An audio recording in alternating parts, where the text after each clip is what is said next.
Je l'ai dit en titre, le nouvel hémicycle de l'Assemblée nationale va connaître une hausse sensible par rapport aux dernières élections où les femmes avaient 23% des sièges sur les 477 élus, soit 100%. Les hommes sont au nombre de 412, ce qui représente 86% des parlementaires hommes et 65 femmes, selon certaines militantes qui évoquent les obstacles structurels qui persistent dans le système électoral. D'autres, par contre, évoquent qu'il existerait encore des stéréotypes du genre candidate qui influent sur la perception des femmes candidates du genre. Jointe au téléphone, Léonie Kandolo, activiste pro-démocratie, encourage les chiffres et appelle au vote des femmes axées sur deux programmes.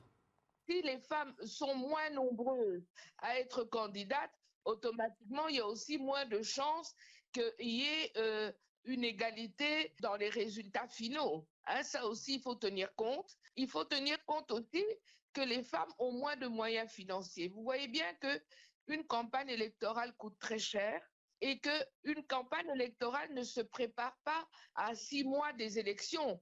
C'est quelque chose, on dit par exemple, moi en tout cas, ce que je sais, c'est comme il y a eu des élections maintenant, ben, si vous voulez être candidat en 28, il faut vous préparer dès maintenant.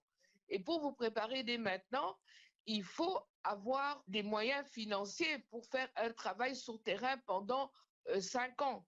Et souvent, les gens qui font le travail sur terrain pendant 5 ans, ce sont des gens qui ont des postes à responsabilité. Vous voyez, et les femmes, dans ces postes-là, sont également minoritaires.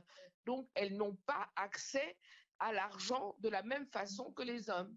Ce que nous devons reconnaître cette fois-ci, c'est que le meilleur élu est une femme. C'est Madame Carole Aguito. Et ça, il faut le mettre en avant. Parce que ça prouve que les femmes aussi, quand elles s'investissent, surtout dans leur communauté de base, comme certainement elle a dû le faire, eh bien, elles arrivent aussi à dépasser les hommes en nombre de voix. Moi, je ne pense pas que c'est une question de femmes qui doivent voter femmes. C'est des femmes qui doivent voter pour des programmes. Vous voyez, on a toujours l'impression que les femmes doivent voter pour les femmes et les hommes pour les hommes. Mais les hommes aussi peuvent voter pour les femmes.